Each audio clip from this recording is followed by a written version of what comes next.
दिशापुर युवा संगठन के तत्वाधान में क्रांतिवीर महानायक धरती आबा बिरसा मुंडा की मूर्ति स्थापना के इस आयोजन कार्यक्रम में मंचासीन तमाम अतिथियों और सामने में जो लोग दूर अंचलों से चलकर इस कार्यक्रम के शिरकत करने आए, उन तमाम साथियों को नमस्कार, जय भीम, जय जोहार, जय भारत कहते हुए मैं तमाम महापुरुषों का अभिनंदन करता हूं, उसको सत नमन करते हुए अपनी बात की शुरुआत को रखता हूं। क्योंकि मुझे यहाँ पर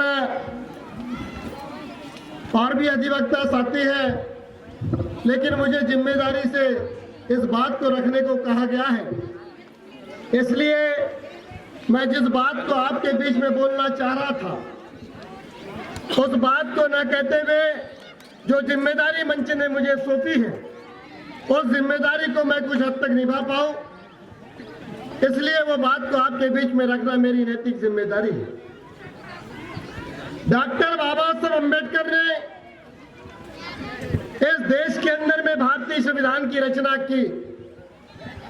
डॉक्टर बाबा साहब अम्बेडकर जब संविधान सभा में थे, जयपाल सिंह मुंडा बाबा साहब अम्बेडकर से मिलते हैं और जयपाल सिंह मुंडा बाबा साहब अम्बेडकर से मिलते हैं और कहते हैं कि बाबा साहब, संविधान सभा के अंदर में और जब आप प्रारूप समिति के अध्यक्ष हैं, तो हम आदिवासी समाज आपसे बहुत अपेक्षा करते हैं। बाबा साहब अम्बेडकर जयपाल सिंह मुंडा से कहते हैं, जयपाल सिंह मुंडा, तुम्हें फिक्र नहीं करना, क्योंकि मैं आप लोगों के अधिकारों की पूर्णतः सुरक्षा करूंगा। बाबा साहब अम्बेडकर से पहले कृषि मंत्री पंजाब राव देशमुख मिलते हैं और बाबा साहब अम्बेडकर से कहते हैं, केसर भाई, कि बाबा साहब ओबीसी वर्ग का कोई प्रतिनिधित्व नहीं है, हम आपसे उम्मीद करते हैं कि ओबीसी वर्ग का अवश्य ध्यान रखेंगे। डॉक्टर बाबा साहब अम्बेडकर को जब संविधान लिखने का मौका मिला, तो अनुच्छेद 340 सबसे पहले ओबीसी वर्ग को लिए दिया, छोटा मोटा माइक 341, 342 एससी और एसटी को दिए। बाबा साहब अम्बेडकर ने सबसे पहले आरक्षण की व्यवस्था ओबीसी वर्ग को करवाई और बाबा साहब अम्बेडकर ने जब संविधान लिखे, तो यह प्रतिनिधित्व है इस देश के अंदर में शेड्यूल कास्ट और शेड्यूल ट्राइब का, इसके लिए राजनीतिक आरक्षण की व्यवस्था करी और अनुच्छेद 300 और 332 के तहत इस देश के अंदर में जितने भी देश, जब तक ये देश है, आरक्षण में व्यवस्था है कि जितने विधायक आजाद भारत के बाद और वर्तमान समय तक जितने विधायक जीत के जाते थे, उतने विधायक आज भी जीत के जाते, उतने सांसद आज भी जीत के जाते हैं। अलग बात है कि जो लोग जीत के जाते हैं वो कौम के वफादार नहीं होते, और कौम के वफादार नहीं होते, और यदि कौम के वफादार होते तो इस देश के अंदर में 5वीं सूची और 6वीं अनुसूची जो बाबा साहब अम्बेडकर ने संविधान सभा में लिख दिए, संविधान में लिखी है, उसके लिए आदिवासी समाज को लड़ने की जरूरत नहीं होती साथियों। लेकिन क्या करें, हमारा जो प्रतिनिधित्व है कि नफरत के अंगारों से वतन जल रहा है, कौम के गद्दारों से चमन जल रहा है, नफरत के अंगारों से वतन जल रहा है, कौम के गद्दारों से चमन जल रहा है, भरोसा कैसा करें इन बहारों का, चमन की डाली से सुमन जल रहा है। ये कौम के जो गद्दार हैं, इनकी वजह से हमें जो हक और अधिकार जो हमारे आज भी लड़ना पड़ रहा है, लेकिन आज हमारे एससी और एसटी के लोगों में आज जो भाईचारा बन रहा है, हम आपको अपने कार्यक्रम में बुला रहे हैं, आप मुझे अपने कार्यक्रम में बुला रहे हैं, ये हमारी जो मैत्री भाव है ये बना रहना चाहिए। हम एससी एसटी के लोग, ओबीसी के लोग आपके साथ होंगे, इस बात की कोई गारंटी नहीं। ये ओबीसी का आदमी ब्राह्मणवाद के चुंगल में फंसा है, वो आज भी ब्राह्मणवाद के चुंगल में इसलिए फंसा है कि ओबीसी आदमी का व्यक्ति को ये लगता है वो डॉक्टर और इंजीनियर बन भी जाता है तो 5वीं फैल पर ब्राह्मण की तलाश करता है, पंडित जी पाए लागू आशीर्वाद दीजिए की नौकरी मिल जाए। ये उस व्यवस्था में लगा है, वो बड़ा मुश्किल से छूट के आएगा क्योंकि बाबा साहब अम्बेडकर ने अनुच्छेद 340 जब संविधान के अंदर में लिखे और साथियों जब वो अनुच्छेद 340 लागू नहीं हुआ तो पंडित जवाहरलाल नेहरू को कहा कि ये संविधान के अंदर में अनुच्छेद 340 मैंने लिखा है, ये ओबीसी वर्ग के लोग की आरक्षण की व्यवस्था आपको करानी है, लेकिन ये काम नहीं हो पाता। बाबा साहब अम्बेडकर इस देश के अंदर में पंच इधर के उधर हो जाता है, सरपंच भी कभी कभी इधर के उधर हो जाता है, बीडीसी जनपद अध्यक्ष के चुनाव में इधर के उधर हो जाता है। बहन जी अभी चुनाव लड़िए जिला पंचायत के, हमारे जीते हुए प्रतिनिधि भी इधर के उधर हो जाते हैं। केसर भाई सही बात बोल रहा हूँ।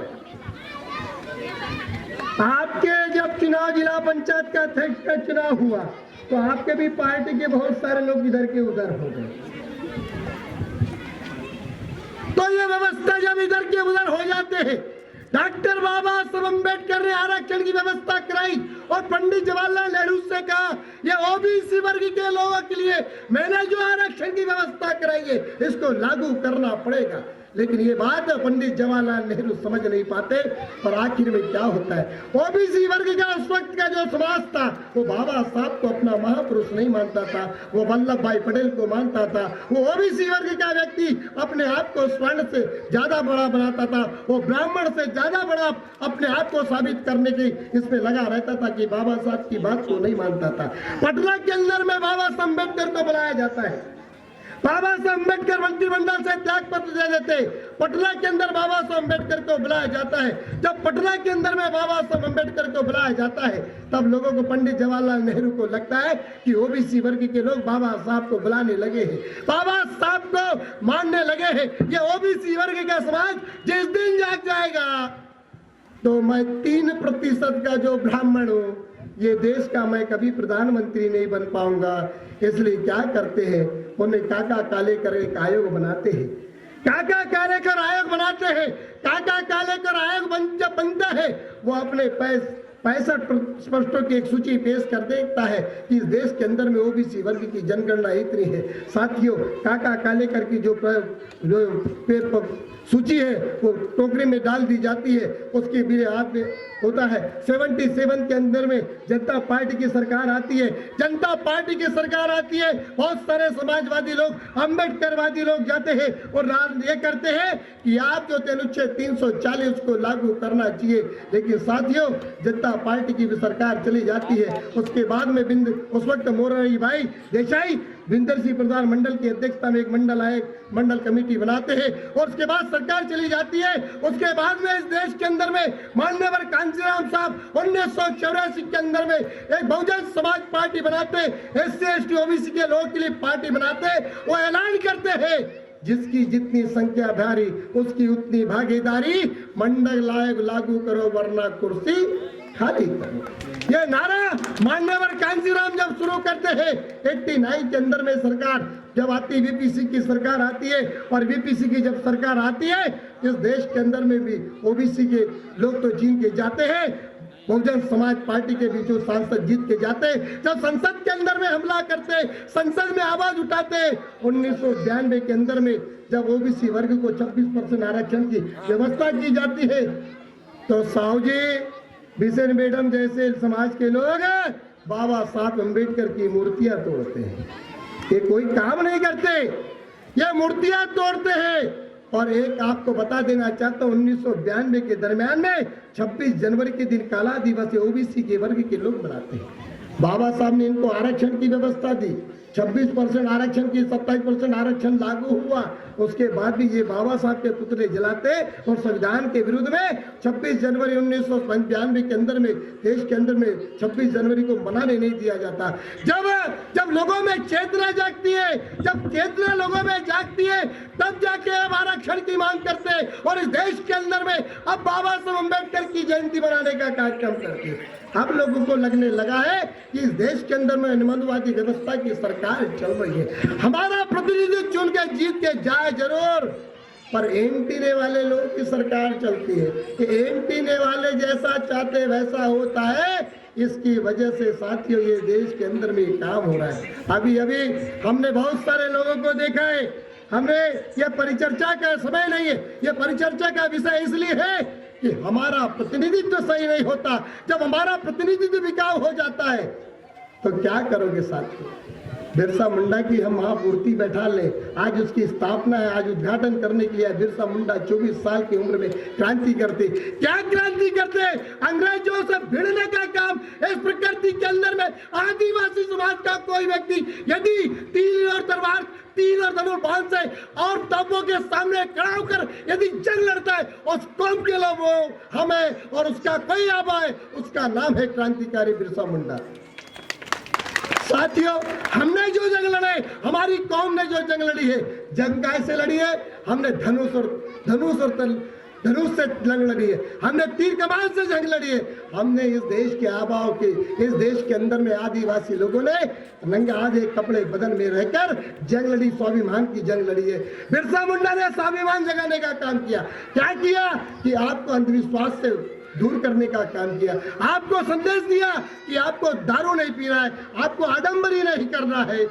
क्या करोगे आदिवासी समाज के लोग? सबसे ज्यादा 34-2 के मामले आप पे बनते हैं, सबसे ज्यादा दारू आप बेचते हैं, बिरसा मुंडा की मूर्ति को आप बैठाते हो, दारू सबसे ज्यादा आप पीते हो, दारू सबसे ज्यादा आप बेचते हो।